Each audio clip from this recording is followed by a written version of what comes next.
Enrique Castillo está con nosotros. Enrique, un placer tenerte por aquí. Cristian, buenas noches. Permíteme, por favor, ir a una pausa breve para luego regresar y conversar justamente de todo esto que sigue preocupando porque se ha convocado justamente a esta marcha el día de mañana. Lo primero, ¿no? Preguntarte si es que, digamos, sientes que va a tener éxito. Hay una preocupación respecto de lo que plantea Roberto Sánchez. ¿Qué te ha parecido su conferencia? ¿Cómo la analizas? Yo creo que Roberto Sánchez está ejerciendo un autodenominado derecho al pataleo.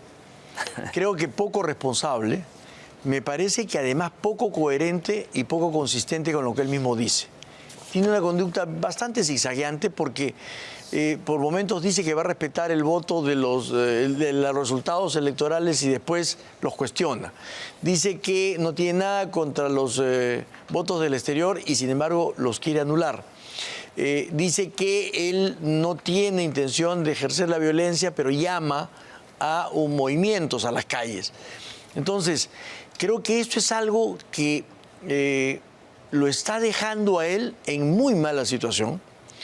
Creo que la gente se está empezando a dar cuenta de este doble discurso del cual ya varios de sus aliados han ido tomando distancia, no de una manera abierta, pero sí, digamos, pausada, como para no quedar mal tampoco.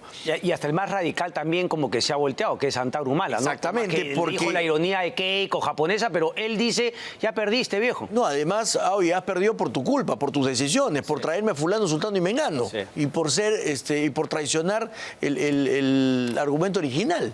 Entonces, se va quedando solo. Creo que a él le va a generar la misma suerte que a Rafael López Aliaga, que también hizo una batalla legal. Quizás López Aliaga con más fundamento que Roberto Sánchez. Claro, por todo lo que se vivió en la primera vuelta. Porque ahí sí hubieron irregularidades manifiestas, ¿no es cierto? Y sí se le perjudicó, hay que decirlo, se le perjudicó con una buena cantidad de votos. En cambio, lo de Sánchez no. Entonces, yo creo que lo de Sánchez va a ir poco a poco perdiendo peso. Tiene varios factores en contra. Tiene una situación en el Perú en donde ya la gente creo que se ha ido haciendo la idea de que Keiko va a ganar. Creo que ya todos los discursos de matemáticos, estadísticos, empresas, instituciones, ya dan por hechos el resultado. Y la OMPE, que es lo más importante, así es lo definitivo. Así es. Y además los otros agentes externos, como son el Día del Padre, el Mundial de Fútbol, va haciendo que la gente ya vaya sintiendo, tomando distancia de esa pelea política que seguramente a los bolsones, algunos bolsones electorales de Roberto Sánchez apoyan, pero creo que en general el resto de la población como que ya no quiere problemas de esa naturaleza. Tenemos un hecho curioso. En una misma elección, en 2 vueltas, 2 acusaciones de fraude. Una desde la derecha y una desde la izquierda. Una con más fundamentos que la otra. Perdón, para fraude ninguna con fundamento. Digamos que, claro, pero hubo unas irregularidades con la tardanza y una probable afectación. Exactamente. Correcto. Es cierto, ninguna con intención de fraude. Pero digamos, es la primera vez, es inédito que esto ocurra en el Perú en primera y en segunda vuelta. Pero creo que aquí... a la segunda vuelta del 2021. Exactamente. Pero creo que aquí la peor parte la lleva Sánchez, porque además Sánchez no es Pedro Castillo. Sánchez no sacó ni siquiera 20.000 votos, ni 15.000 votos, él. Entonces, no tiene un caudal electoral con el cual pueda respaldarse como para decir soy un líder. Ese liderazgo se va a terminar el día que haya la proclamación de los resultados electorales y el día que Keiko Fujimori, si todo se confirma, entre a Palacio de Gobierno.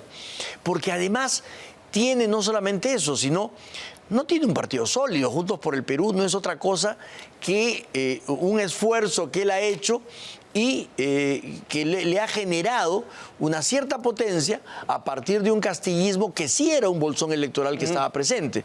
Entonces, creo que incluso hasta el mismo Pedro Castillo y su familia debe estar tomando distancia de él, porque a ninguno de ellos les conviene, por el bien de Pedro Castillo y de su pedido de indulto, el estar haciendo escándalos de esta naturaleza. Entonces, yo creo que ya Roberto Sánchez está llegando a un punto en el cual esa irresponsabilidad va a empezar a jugarle en contra. El tema de discutir los votos en el extranjero no es un tema de, a todos los que están afuera y que viven afuera y que viven en Miami y pasan en las playas de aquí y de allá. Así lo han planteado algunos. Así es. No les interesa lo que pasa en el Perú. Se olvidan que hay un montón de gente que se fue a Italia a trabajar de enfermeras porque no tenía acá futuro y han dejado a su familia aquí y envían remesas todos los meses. Se olvidan de gente que se ha ido a Estados Unidos no porque se va a veranear a Miami, sino porque ha tenido que irse a diversos estados, incluso en el centro, a cuidar ovejas para poder darle un sustento a la familia que han dejado acá. Madres solteras que han dejado a sus hijas aquí. Y muchos de ellos son de las regiones. Entonces, no ha caído nada bien el cuestionar un voto y el querer eliminar el voto de esa gente. O sea, estás hablando de 250.000 de personas que se la fajan afuera y que estoy seguro que tienen un vínculo permanente con el país, no solamente a través de las noticias, sino de la familia. Entonces, a tomar acciones como esas, creo que no se da cuenta de que le significan a él un boomerang terrible. Pero la argumentación en sí, ¿no? El tema de insistir con la intangibilidad sabiendo que finalmente no hay tal cosa porque se trata de lineamientos como el Estado, o sea, hay también un cinismo que busca también una reacción en la gente. O sea, hay mucha mala fe de parte de Roberto Sánchez. Lo que pasa es que cuando intentas justificar lo que ya no tiene justificación, empiezas a apelar a cualquier argumento. Okay. Y esos argumentos ya no son ni siquiera políticos. Estás tratando de hacer de lo jurídico un argumento jalado de los pelos y que se plantee como una situación en la cual tú eres la víctima de una serie de irregularidades, cuando en realidad no ha sido así. Pero después reivindicando también temas sociales para mover un poco a la gente, o sea... Eso. Tú lo has planteado bien. Es decir, oye, en el Cusco no sacaste lo que sacó Pedro Castillo, pues perdiste, y esos votos que perdiste los ganó Keiko.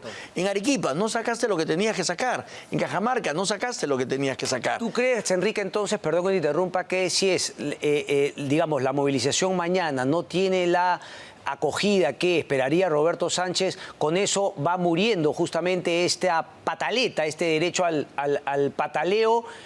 Y finalmente la OMPE tendrá la claridad para no consagrar ganador al que obtenga más votos. Y si es así, ¿qué pasa con Roberto Sánchez y su supuesto liderazgo, teniendo en cuenta que se queda 0 balas, no tiene ni diputado, ni senador, ni nada? Él no va a dirigir a JPP en el Congreso, ni en senadores, ni en diputados. Te voy a hacer un símil con la primera vuelta, olvidándonos del tema del fraude, ¿ya? En la primera vuelta avanzó el conteo. Se plantearon una serie de temas como las elecciones complementarias, etcétera. En el camino todos le decían no, no, no. Y todos los peruanos ya sabíamos cuál era la final. Menos el Jurado Nacional de Elecciones, que estaba esperando que termine el cómputo. Pero en la calle ya se sabía, ¿no es cierto? Después vino la proclamación y López Aliaga continuó con sus marchas, con sus recursos, hasta que un día, al final, cuando ya pasó todo, dijo, ya pues, he hecho todo lo posible. Creo que va a pasar exactamente lo mismo. Es decir, hoy, tú, yo y muy gran parte de la población ya sabemos cuál es el resultado. La OMPE y el Jurado Nacional de Elecciones todavía no proclaman. Lo van a hacer después, cuando ya todos digamos, oye, yo ya sabía. Claro. ¿No? Ya. Y en el camino, Roberto Sánchez, solito, con el Chavo del 8 yéndose a Acapulco, va a llevar sus reclamos en ese atadito y va a ir caminando solito llorando por la playa. No lo va a acompañar nadie. No lo va a acompañar nadie. ¿Y después qué? Ni siquiera su niña, porque ahí viene lo otro. A eso quería llegar, dale. Ahí viene lo otro. Un hombre que no ha llegado a tener ni 15.000 votos para diputado en Lima, diputado, no estoy hablando de senador, diputado, es un hombre que no tiene detrás de sí un apoyo que en política se traduce en personas que te siguen, con el que pueda manifestar un liderazgo sobre una bancada. Hay senadores y diputados de su partido que han sacado muchísimos más votos que él. Tal cual. Lo segundo es que ese no es un partido estructurado. Juntos por el Perú no es un partido estructurado. En Juntos por el Perú hay diferentes tendencias. Y liderazgos que van a reclamar. Castillo va a reclamar su liderazgo, Sí. Antauro va a reclamar su liderazgo, Sí. Movadef y algunos... ¿Se va a partir esa bancada o hay la posibilidad de que alguien salga a liderar que claramente no va a ser Sánchez? Yo creo que no, quizás no se parta en 1000 pedazos como algunos piensan, pero yo creo que va a haber un liderazgo alterno. Ese liderazgo alterno para mí es Unini. Un hombre que uno puede tener abismales diferencias con su pensamiento político, pero a mí me parece un joven con futuro, ¿Sí? me parece un hombre articulado, me parece un hombre prudente, me parece un hombre poco violento.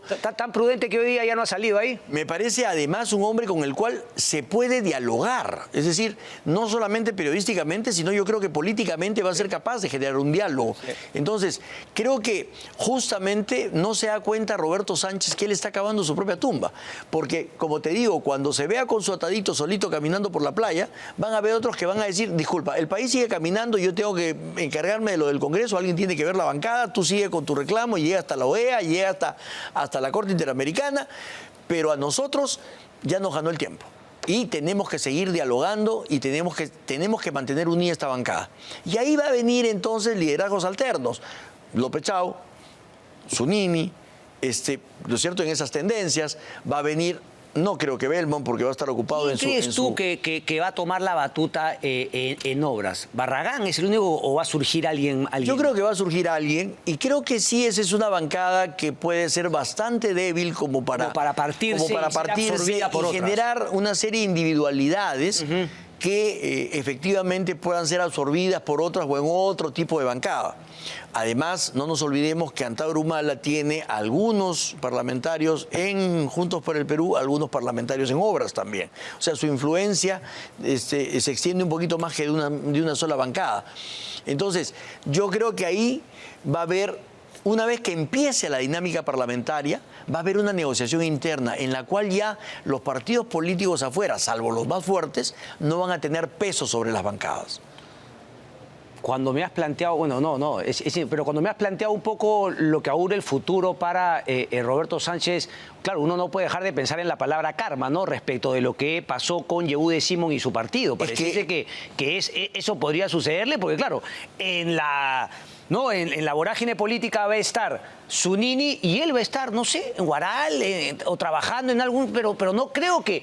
O queriendo armar su partido, pero con muy poca gente, porque además, 1, es el candidato perdedor, 2, es el picón, 3, es el hombre que incluso puede generar algún tipo de problema si la marcha se le sale de control, 4, es el hombre que tiene más enemigos dentro de lo que significa su esfera. ¿No es cierto? No es solamente el caso de Yehude Simón. También hay otras personas que le deben tener varias facturas por cobrar. Entonces, no es un hombre que tú digas, oye, es frejolito. Es un hombre querido y que por más que pierda, tú lo sigues queriendo y sí, lo sigues políticamente. En el caso de Roberto Sánchez no, porque además ahora sí va a tener que quitarse el sombrero. Y una vez que se quite el sombrero, eso va a ser como que le quitas la espada del augurio. Los Thundercats. Para terminar, Enrique, el tiempo me gana, pero ¿qué crees que va a pasar o que tendría que pasar con Fuerza Popular en el Congreso? Porque van a ser ejecutivos, pero en el Congreso yo veo a un Fernando Rospigliosi que ahorita está, pero con la espada desenvainada, queriendo, y yo creo que Fuerza Popular, lo decía el otro día, debería cambiar el tono teniendo en cuenta que también son ejecutivos. Te escuché anoche justamente en eso, y yo creo que, a ver, tengo la impresión que la labor de este Congreso es que tiene la misión de terminar con todo lo que pueda. Es decir, hacerle todo el hueco que pueda al fisco, dar todas las leyes necesarias para el manejo con los militares y con los policías. En fin, toda esa chamba, o sea, el trabajo sucio, vamos a llamarle así, iba a decir, sí, lo va a terminar este Congreso. Por eso es que Keiko sale a decir, yo voy a plantear que de aquí en adelante el Congreso ya no tenga el tema de iniciativa de gasto. Iniciativa de gasto. ¿Por qué? Porque ya lo hicieron. Si ya lo hicieron todo, de aquí en adelante lo más probable es que Keiko quiera portarse bien. Ahora, que le crean que se quiere portar bien, ya ese es otro tema. Y que se porte bien. Y que se porte bien sin la tentación de manejar las cosas como las ha venido manejando hasta ahora ella y su bancada. Entonces, va a tener que trabajar muy duro, pero además va a tener que tener una oposición que, si es responsable, nos va a devolver el equilibrio de poder. Ojalá. Y va a ser el control político que necesita.